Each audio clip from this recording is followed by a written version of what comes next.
All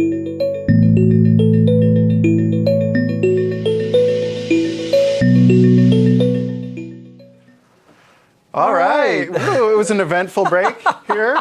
Christopher was coding away like mad. I was drinking a tasty beverage. And Indeed. In any event, just to review real quick, still John Galloway, still Christopher Harrison, still intro to ASP NET MVC. So let's talk for a couple minutes and try and decompress what wound up happening there. And this is just one of those unfortunate things about trying to do things live is stuff like that happens. And stuff like that happens back when you're sitting at your desk as well. I have to admit, I've never had it happen like that until just now. But in any event, so here's what wound up happening. And we were really trying to avoid getting into this for right now. We were really trying to hold off until this module to start talking about Code First Entity Framework. But since this has come up, let me just spend a couple of minutes talking a little bit about all the stuff that we were hoping to just ignore and treat like magic. And maybe that was it. Maybe it just got upset. Like, I want attention. In any event. So here's what's going on is we're using a technology known as Code First Entity Framework, which, like I mentioned before, is a fantastic technology that will automatically create and keep up to date your database. But there are a couple of little things that can wind up going sideways with it. That one of the things that can happen from time to time is you might wind up making a change that Entity Framework is just not expecting, isn't prepared to handle. And there's a lot of different ways that you can go in and tell Entity Framework, oh, okay, look, I'm sorry, I know you weren't expecting this. Here's what I did. And it's a little thing known as migrations, and it's all about keeping that database up to speed. And generally speaking, that does happen automatically. Except, of course, on Monday morning, June 23rd, January, or 2014, when, again, you're in front of 1,000 people. Right. That's when it decides that it's going to go completely sideways. And that's exactly what wound up happening. And there's been a lot of people in the chat window that had mentioned a couple of things, do this, do this, do this. And trust me, I went in and I had done all of them, that going in and enabled migrations, deleted the database, tried to let it recreate it, deleted everything inside the web.config and tried to do it that way, updated the web, you name it, I did it. And every time that I would go in and get it to just working again, I would then go in and do something very simple, and all of a sudden it just went sideways again. So where I wound up leaving everything, and let me actually do this, and I think I'm going to need to update my screen here so that way you guys can see me, and apparently my swipe in from the side doesn't want to work. Duplicate. Trigger. There we go. And so now, if I bring back up Visual Studio here, and let me open up this little context here. And what this is this is actually now the go-between between our application and the backend database. That's actually what this is. And we had let this automatically be generated before. I went in and just created this completely from scratch. I just killed the one that it set up, and I just created a brand new one from scratch. And at least as of right now, this is working. We'll see what happens 10 minutes from now, but at least as of right now, all of this is working. And where we last left our hero, so to speak, is I had just gone in and added on required onto our little review. And what I was really hoping to be able to do, there we go, bring this up, trigger. Need a musical interlude here.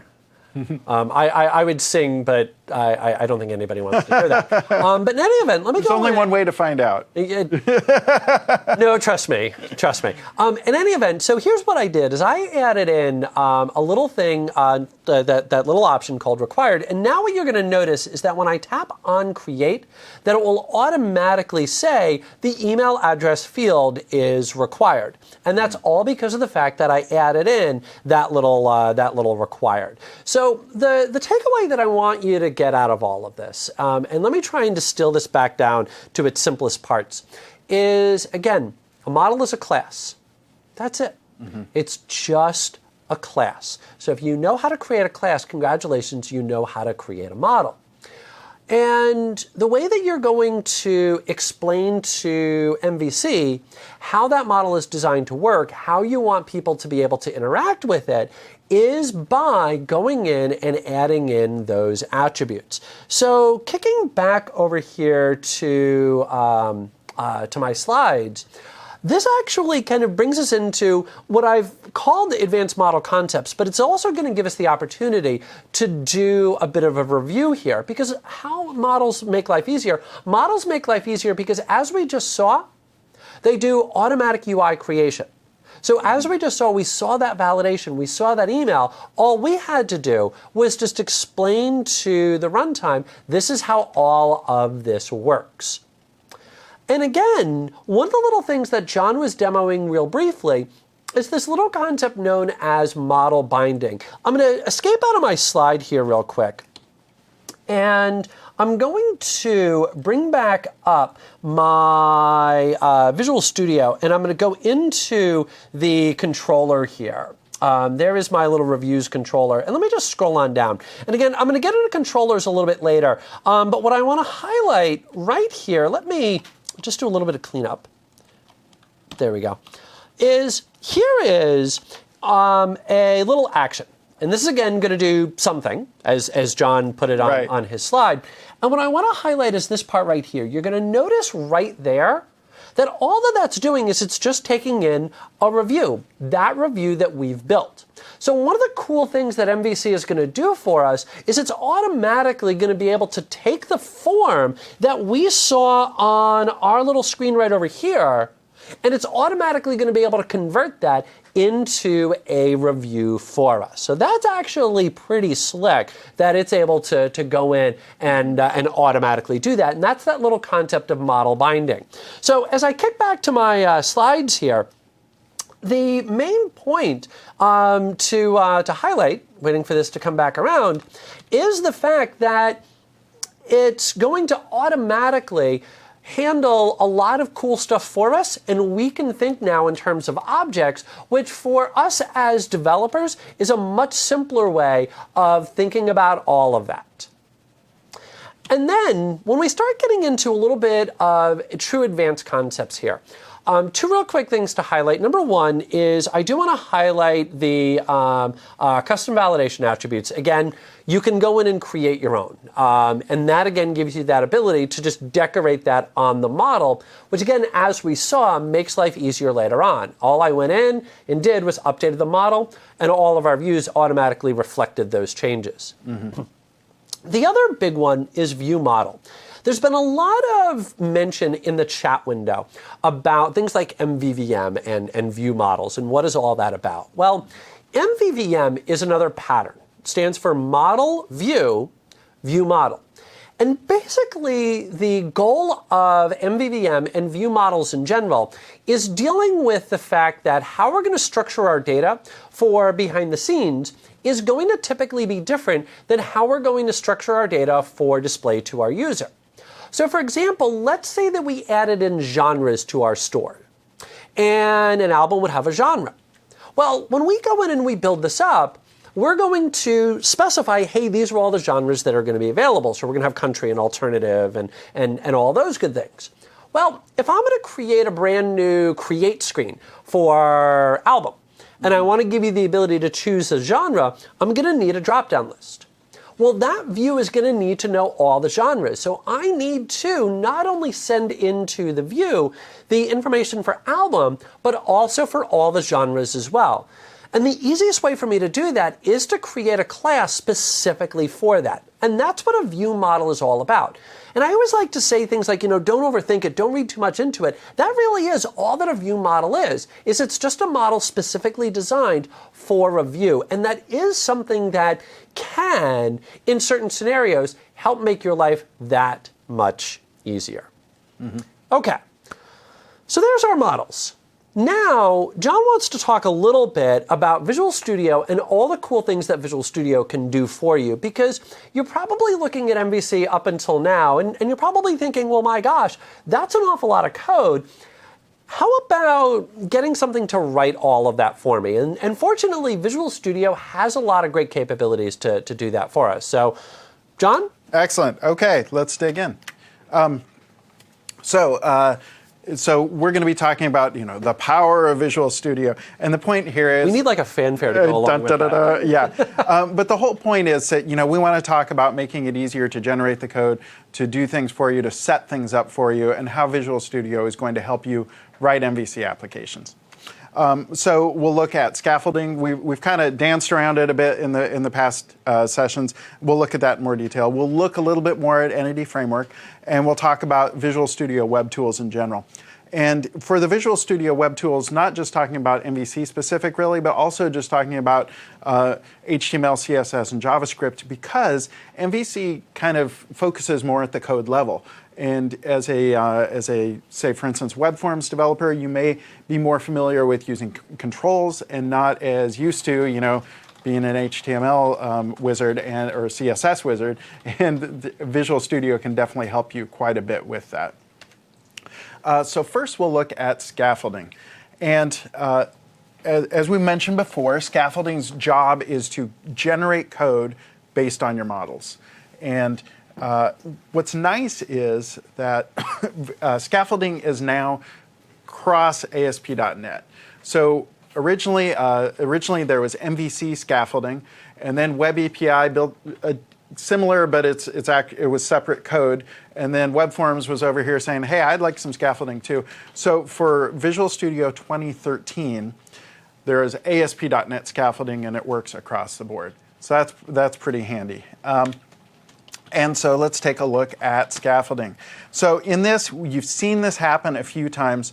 I'm actually going to, I think, create a brand new simple class just to kind of look at the very, very basic level, right? So I'm going to create a, You don't like my classes? I'm feeling a little hurt over here. Well, I was wondering about no, actually. You can go with artist. Go with artist, okay. Yeah, we haven't scaffolded those out yet, right? Yeah. Okay, so we'll scaffold out album.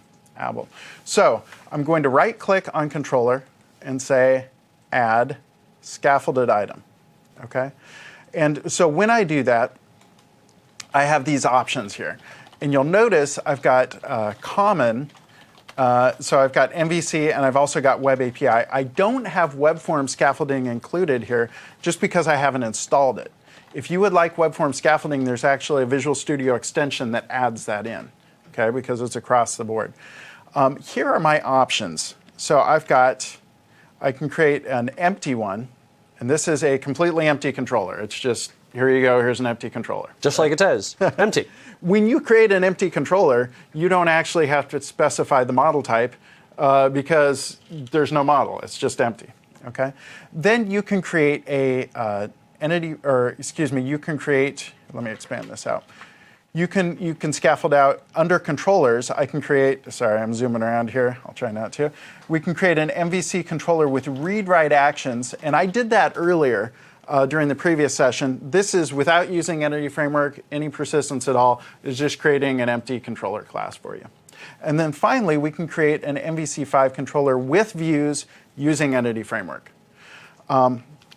So in this case, I'm going to do that. I will create with views using Entity Framework. Now, one little thing I'll point out here, if you were a little scared in the previous session by, like, oh no, something broke, one nice thing to know is that usually happens if you're changing your models after you've already created your database. So kind of if you're able to kind of spell out what your database is ahead of time. Honestly, I do have to say real quickly here, I swear to you this does work. That I've built a lot of projects with this. Yeah. And the biggest thing I do love about that Code First Entity Framework is that it does just work. Because if you're doing iterative development, what's going to happen is, hey, we want this feature. Okay, cool. That's going to require updating, the model and the context. Hey, we want this feature. That's going to wind up updating it again. And I've been able to do that across a lot of projects without ever having to go in and update the database manually, just simply letting Code First Entity Framework and the migrations take care of it. It's just simply to Yeah. But if you run into problems, you can normally just grab your model classes and generate it. Exactly. It should work. Yep. So, okay, so I have grabbed this code. I'm going to scaffold out MVC5 controller using Entity Framework. Now, one thing, and I probably have built this actually, but I just want to make sure. So I'm going to, again, I'm going to build solution. And the reason I did that was, again, because scaffolding works using reflection, looks over your classes in your application. When in doubt, build. Now, let me do something crazy just to show you that it will show up. So if I create a new class, and I'm not putting it in the models folder, and I'm going to call this a rebel class because it is not where it should be, right? And it's going to have a prop, and I'm going to delete it right after I do this, but I just want you to see this. And it's going to have a prop string name. I love that, the right. snippets. Okay, so yeah, and again, I'm just hitting prop tab, and it fills in the blank for me. So now if I go here and I say I would like a new controller, and I just want you to see, if I say Entity Framework, blah, blah, blah, and if I look in my model class, I am going to see this rebel, right? So that is right there, and yes, indeed, it did show up. So your models don't have to be in your models folder. I still recommend putting them there. And one of the main reasons is just because other MVC developers working with you are going to expect to find them there. Right. And then also because I guess that's kind of the main thing. Really, it's good to keep organized. And you've got a models folder, which is great for that. We've also had a lot of questions from people saying, I'm used to creating a separate project to keep my business logic in or my data logic or whatever. Yep. And I used to do that with web forms. I would always have a business logic layer and a data logic layer and a services project and different things. One nice thing with MVC, you can do that if you want, but one nice thing that I found is the structure of an MVC application takes away the need to do that so much. Because you don't really need to worry. There's a separation of concerns. Things don't get intertwined. Right. And so if I'm able to drop a model in my models folder, that actually works pretty well right there. All right, so enough pretending to scaffold a controller. Let's actually do it. So I'm going to say, yes, I would like to scaffold out the album class. And I'm going to use the store context. And I'm going to leave everything else as is, but I just want to point out some of the things that are here. Christopher's laughing over there. Any good comments so far? No. Okay, good. Okay, so Not yet. Here are some options. I'm not going to check any of these, but I just want you to be aware of them. One is use async controller actions. So there's the full support in ASP.NET for async. And so MVC controllers can be completely asynchronous. What that means is if you've got a ton of requests going off to a controller and that controller may take a while to get its information back, then an asynchronous controller can say, all right, you go do your thing. I'm just going to wait for you to come back, and I'm going to take all these CPU and memory resources, and et cetera, and I'm going to put them to work. And so an async controller can be a little more efficient with the server resources because it can shoot off these requests to the database or wherever it's going to get its information, and it can spin up more, it can handle more load because more controllers can run, basically. Generate views, we are going to be doing that. I think if I do that, so generate views, that's what's creating this actual views folder. Reference script libraries it's actually including JavaScript libraries in there, and that's going to be important for things like validation. And then use a layout page. This is checked, and it's actually, the layout is similar to a master page in web forms. Yep. So the layout is what's creating the structure. That allows me to keep my view pretty small because it doesn't need to have the navigation, it doesn't need to have the footer, it doesn't need to have the login, all that junk. Yep. Right? Yeah, master pages for those of you who've done web forms. And we'll actually go in and take a look at that in our views module. Yep. And if you're like PHP developer, classic ASP, whatever, similar to includes, but it's a little bit more kind of more powerful. It can run other code, and it's a little bit more things are injected into that reference or layout page. Okay, so hop back in here. I need to be careful not to escape. Hit add. So while it's scaffolding, again, what it's doing, it's creating two different things. One is it creates this controller, and then two is it creates an albums folder right here, and it creates the associated views. And so these are the basic things that you will need in a lot of cases. An index, which lists everything, create, read, update, and delete, basically. So we've got index, edit, details, delete, and create. All right, so now let's look at what's in here. We scaffolded out the store controller, so that's our database, our entity framework context that Christopher mentioned. And then as we look through these, you'll see that these are pretty simple, right? These are very lightweight. This is just saying return view, and it's going to entity framework to get the data.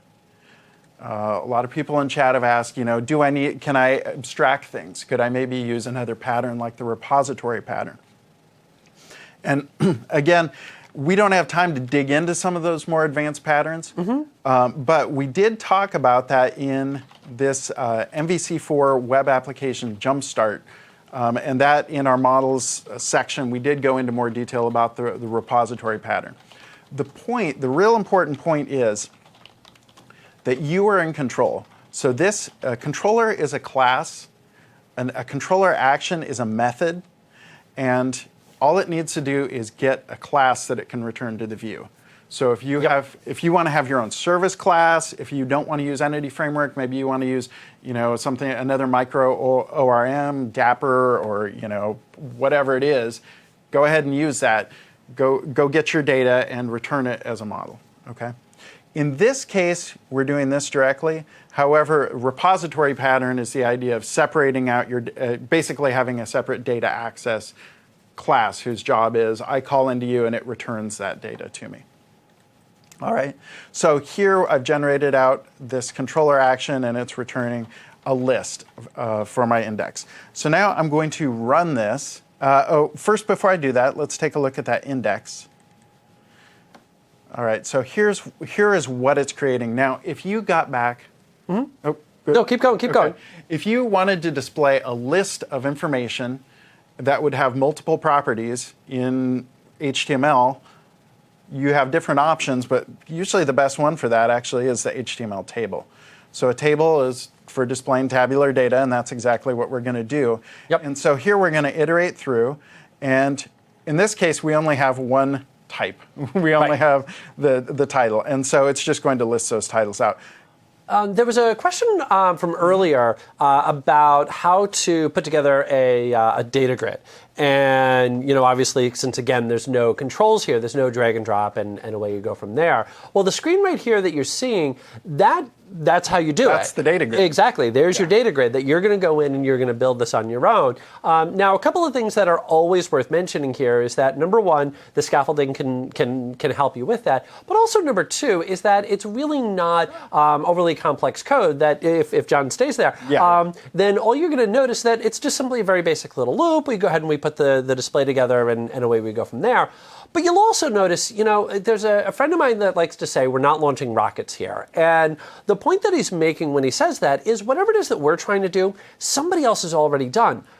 Displaying data as a table, everybody's done that. So if you head on out to the interwebs, go look on Codeplex and otherwise, you'll find a lot of add-ons that can help simplify that even more if you're looking for a bit more automatic code generation there. Great. Okay. So that's it. We've created a model. This is the world's simplest model here, this album class. Well, pretty simple.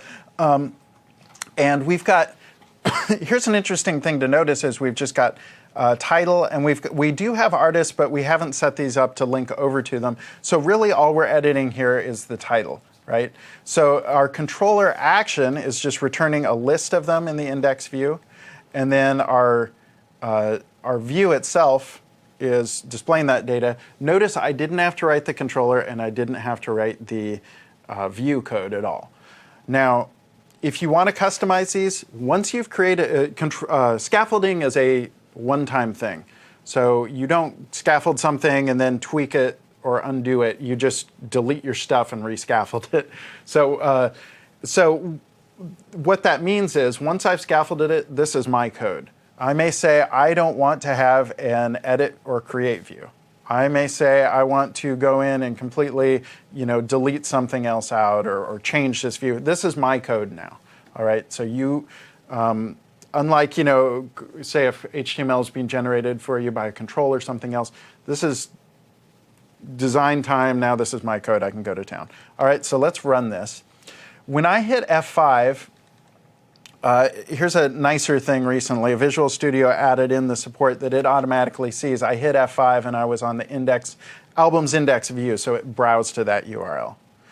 And we mentioned a little bit before, about how this URL is mapping to something. Again, just to repeat that, is that this is going in, we're going to albums index, and then that's mapping to the albums controller and the index view. That is using something called routing, and we'll talk about that after lunch. Yeah. Okay.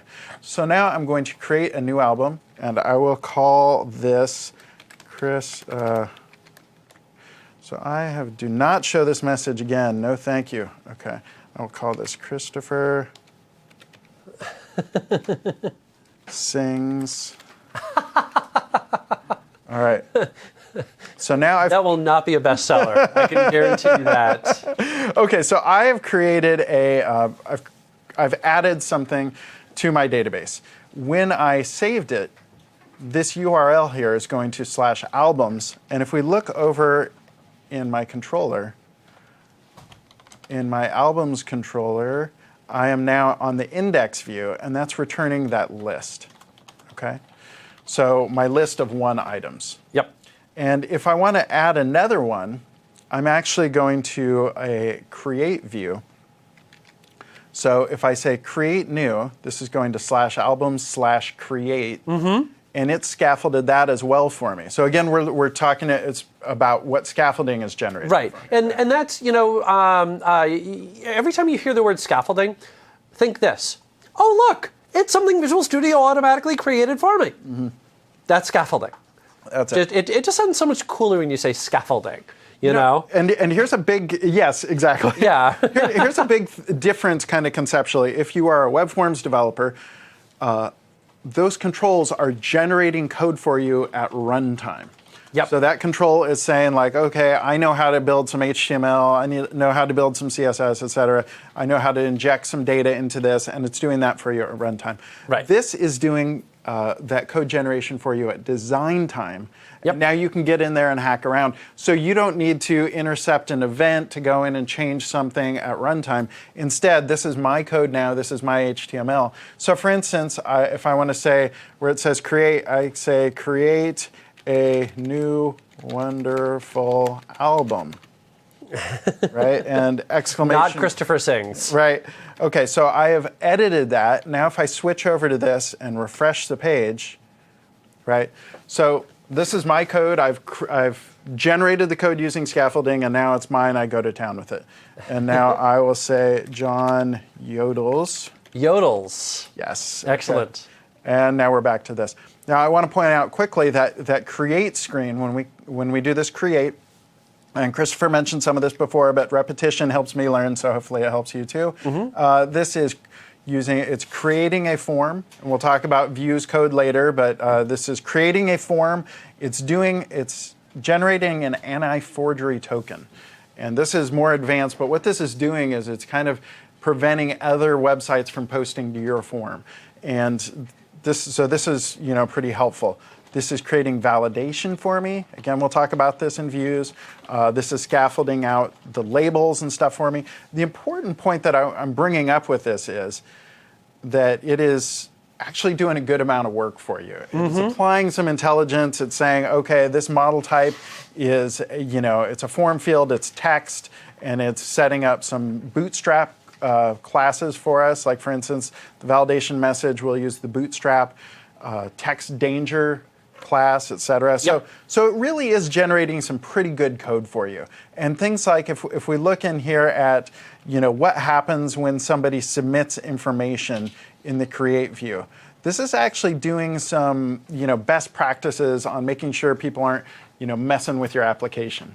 So I do recommend I do recommend using scaffolding to create code and then modify it and go from there.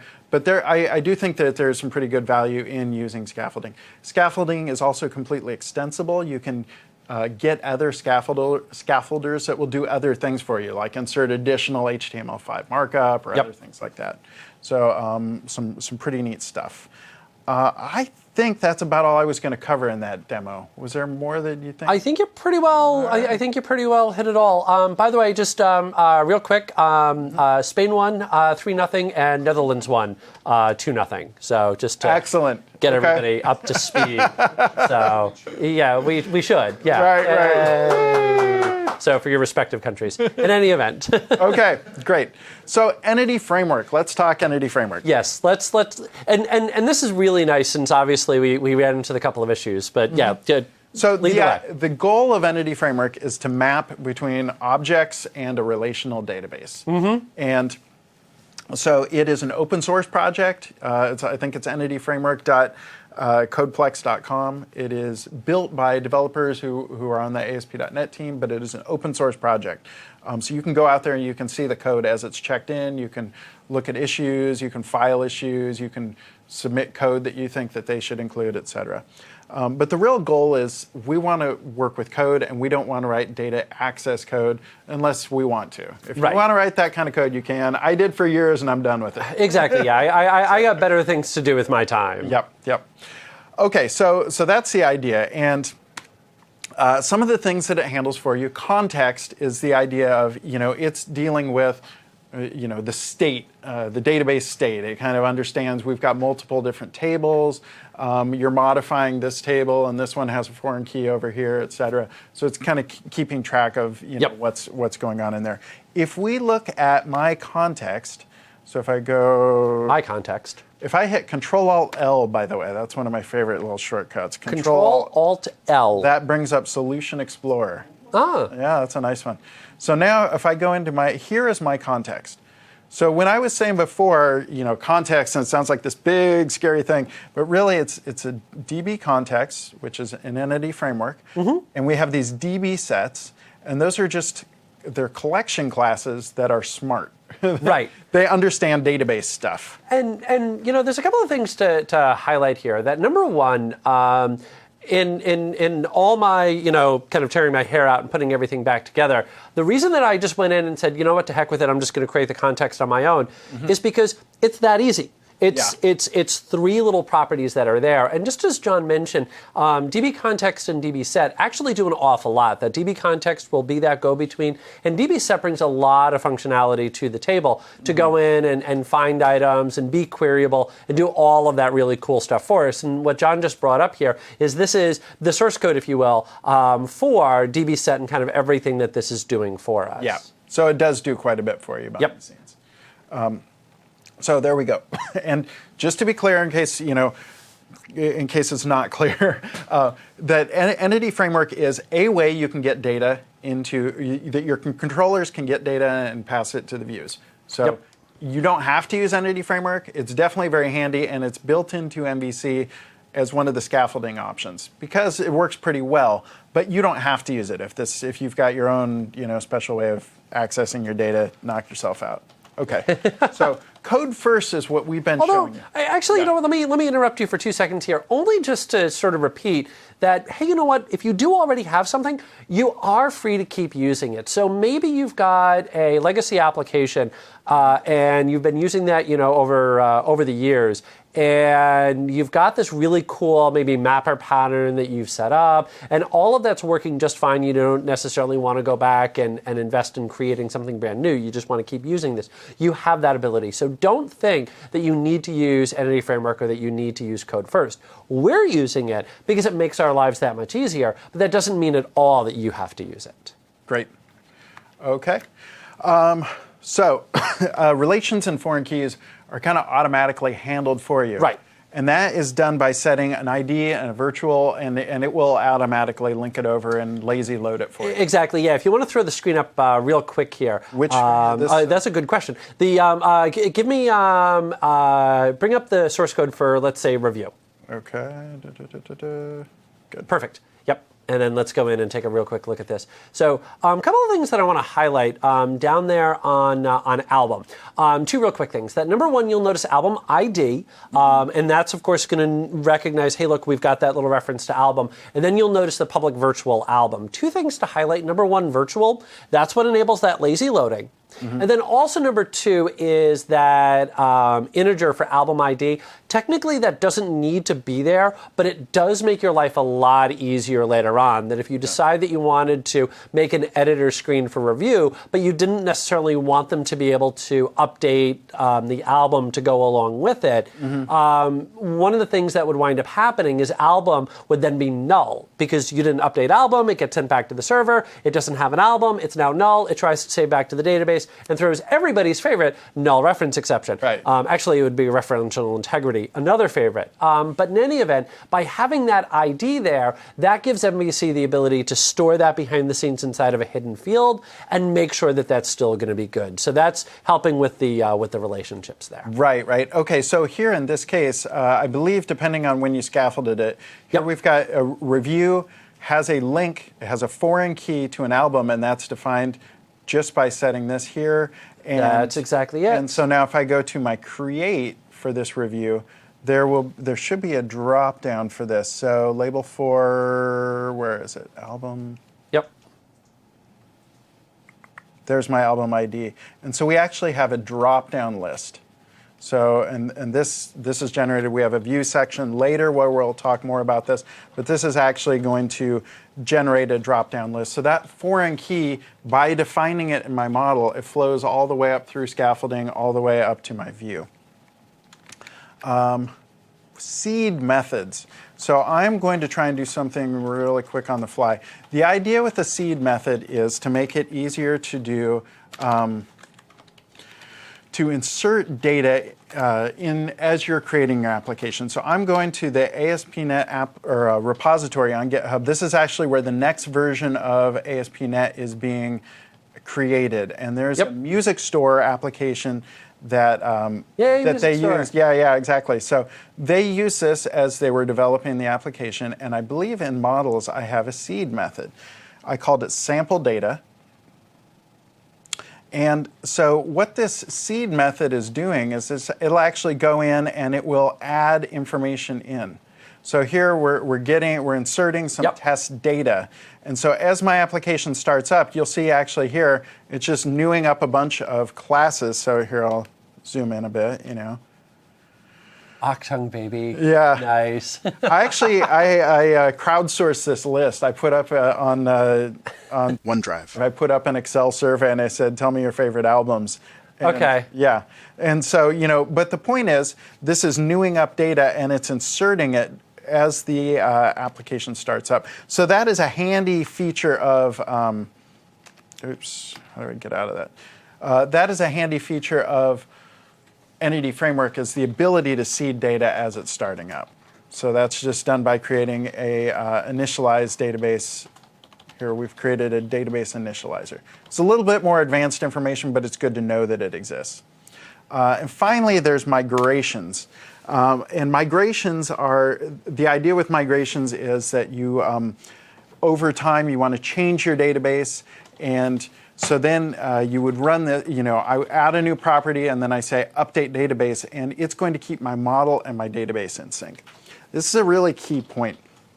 The idea that over time you're going to continue to add new properties, you're going to change your model and your database need to be in sync. If I add a new... As I proved. So if, for instance, if my album now adds a new required field, which is, say, copyright or release date or something like that, and that information is in my model, when it gets that information, it's going to need that in the database. And if the two don't match up, I've got a problem. And so, you know, that's where NED Framework will say, wait a minute, what's going on? You need to run migrations. What migrations do is, in code, they will set up the steps that will say, you know, here's how to get from point A to point B. So we remove those migrations out of here. And I don't think I want to dig into the detail of the actual specific code. But the idea of what it's doing is it actually has an up and a down method. And that's where I can say, add this property, add this field to the database, remove this field from the database. And we've actually, let me see, we've just been talking, I've got a slide here for Entity Framework, but we've kind of been looking through it all this time, and we've got 9 minutes left, so I think I want to kind of keep moving. I want to look at Visual Studio. Yeah, let's do this, because there's a lot of really neat stuff here. This is going to be the ooh-ah portion of the show. This is pretty amazing. So, and the idea here, the reason that we're putting this in here, number one, it's really cool.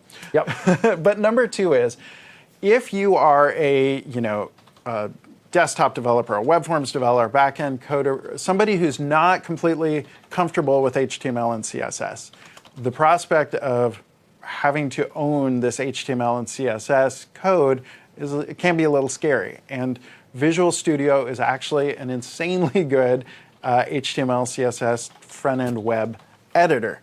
So let's just go over in here and we'll take a look at some of the things it can do for me. One is I'm going to run this application, and when I test it out, I actually want to run this, let me see, which is I think if I say debug, which is the one I bring up where it says start with. Do you know what I mean? Where I can say run with multiple editors. That's hidden on here, I'm not sure why. I think I might skip it then. Yeah, let's just do that. Let's just kind of keep things moving along. All right. So the idea is actually I can browse with multiple editors. So I can browse my code with multiple editors or multiple browsers at a time.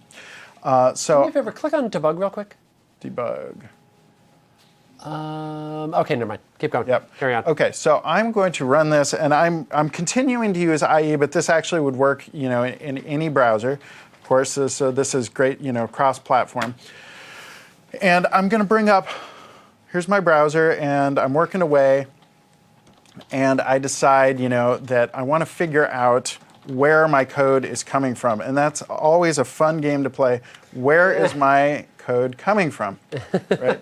And the reason is we saw these different helper things, helper classes, and things that are generating stuff for me, right?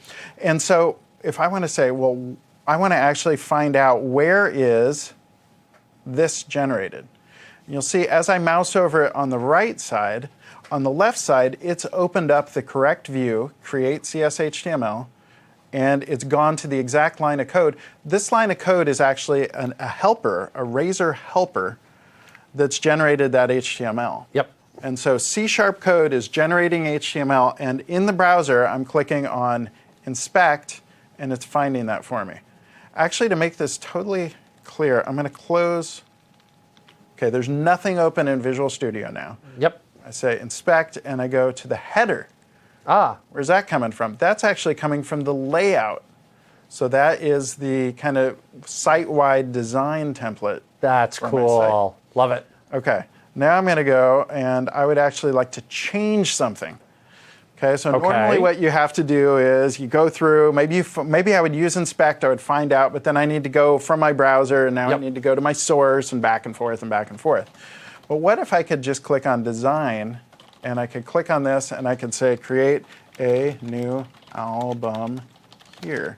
And you'll notice as I type on the right side, it is updating this code on the left side. So this is two-way integration. What's also nice is if I create a new one here and I go in and change one, it can push those changes out to multiple. So now I'm going to say, folks, and I'm going to hit Control-Alt-Enter, or I can hit this, and that'll push that, Control-Alt-Enter is the thing I want to do. And that pushes changes out, and now it pushes it to every connected browser. So as I change my source code in Visual Studio, it's pushing those changes out to all connected browsers. Any questions on this from the chat or anything? Not that I've seen, no. Cool. I'm kind of, cranking along, doing my best. Good stuff, good stuff. Okay, so the point is that this could be an iPhone emulator. This could be, it could be Chrome, it could be Opera, it could be Firefox, whatever. And I'm able to test, as I'm changing my code in Visual Studio, I can, see how it's going to look in all my other browsers. Right. Now, and where did that inspect part come from down at the bottom again? That's a great point. That is Web Essentials. That is Web Essentials. Okay. So there are two moving parts here. There is a thing called Browser Link, and Browser Link ships with Visual Studio 2013. Yep.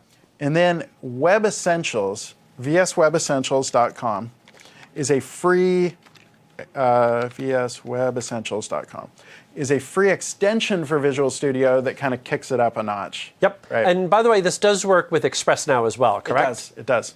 So you can click on download, or inside of Visual Studio, if I wasn't running, I could go tools, extensions, and updates, and I can install it here. If I look on here and say VS Web Essentials, install, and I'm good. Yep. Okay. So that is what's making this wonderful. Now, I can also turn on this thing called F12 Auto Sync. And the neat thing here is I can actually go in, and if I wanted to, I could right-click. Let's say on this, I want to maybe turn on some Bootstrap classes or something. So I'm going to say Inspect Element. Yep. No, I didn't want to say Inspect Element. Stop doing that. I'm going to uninspect it. I want to instead hit F12. There we go. So F12 is bringing up the developer tools, the F12 tools for Internet Explorer. Exactly. Yep. So I want to make sure I'm not in that. I want to turn that off. I've done something crazy here. Great. Okay. So I want to go to, say, for instance, the contents. And here, if I wanted to, I could say I want this to be, color, background color.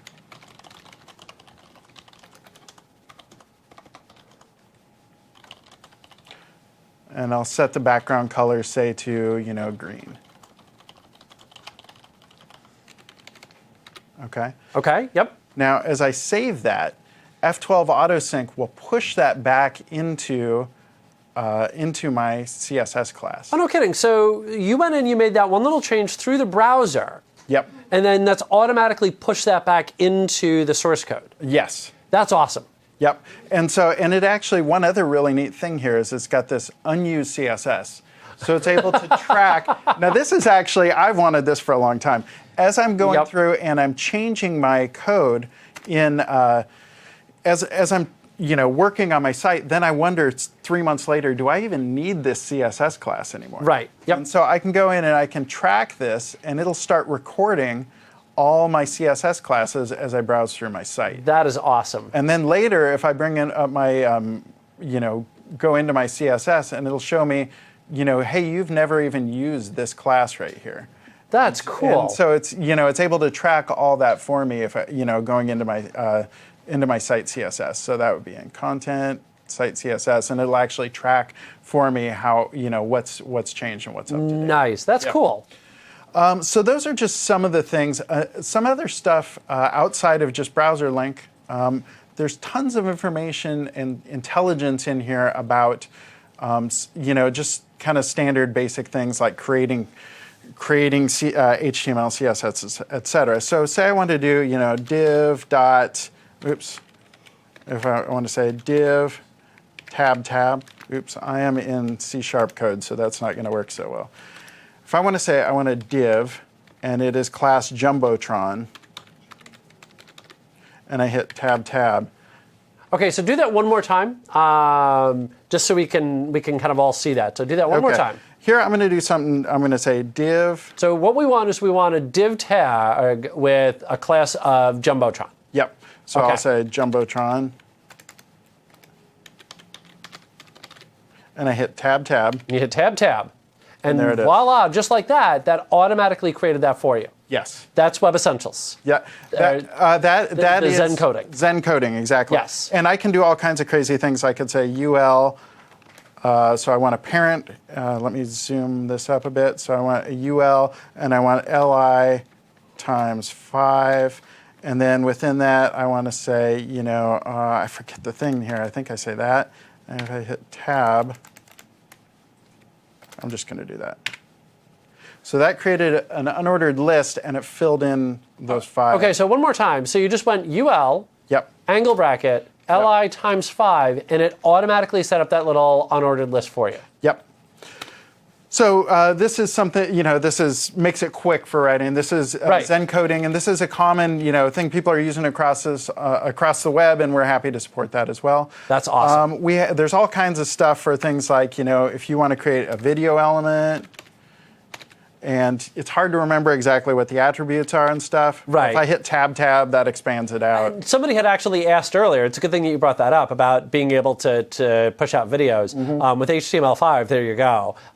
So you just went video, tab, and then there it was. Yep. That's awesome. And even things like, if I want to put in a meta tag, so let's go into my layout.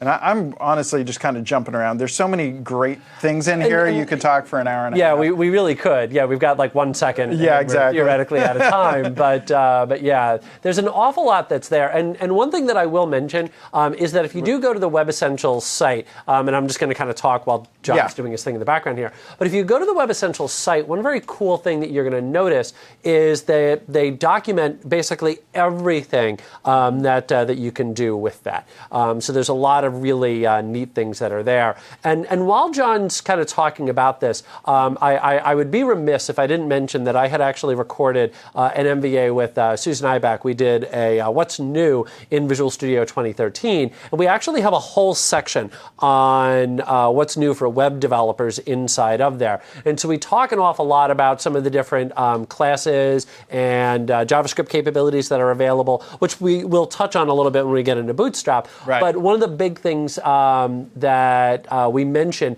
is all the different capabilities that Web Essentials brings into the table as well. Yep. So definitely worth checking out. Great. And exactly, and the lines blur a little bit with Web Essentials and Visual Studio Web Tools. And the point is, since it's a free extension that works in all versions of Visual Studio, just install. Exactly. A bunch of people have asked, does this work in 2012? And the answer is it does. Yep. So here's an example. I did meta, and then I did name equals, and here it's filling in things like Twitter tags, viewport, all kinds of stuff, and it has all this great smarts for exactly what kind of things I would want to put in a meta tag. So just tons of great information there. One last thing I want to show just to wrap up here is what you can do in your CSS. So CSS is awesome, but it can be a little tricky. And so if I want to do something, and that's an understatement, right? So if I say something... There are days where I feel like I'm just tricking the browser. Yeah, exactly. Getting it to do what I want it to do. So if I say, background color, and then what color do I want to pick? Well, this is neat. It actually shows me, here are some, possible colors. And then if I wanted to do, if I say pound, this is giving me a color picker, and this is actually based on colors that are in my sheet. I could also bring up this, full color picker, and I can pick any of these amazing colors on my desktop, say for instance off of my folder or off this green store, right? And so that's setting that for me.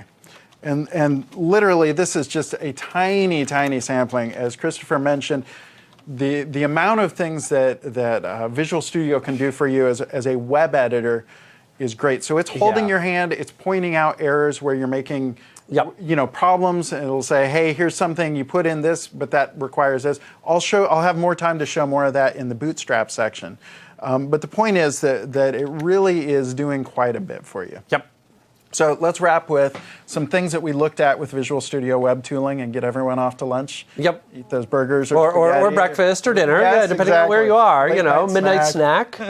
Okay, so we looked at Browser Link, and that was this constant connection between Visual Studio and any number of connected browsers, pushing information back and forth. Zen coding was where I type div, and hit tab, or div dot something, and it creates a div with that class. IntelliSense, we didn't look at this much, but there's great IntelliSense in JavaScript for things like jQuery, Angular Knockout, any kind of other JavaScript libraries. It's actually parsing through your code, which is pretty incredible. VS Web Essentials is we've been showing you all kinds of neat stuff. I'm going to just pop into the browser. I'm not going to show you in my application, but one other nice thing to know about is this thing called Sidewaffle. I love the name. It's a silly name. Side waffle. No, that's awesome. I love it.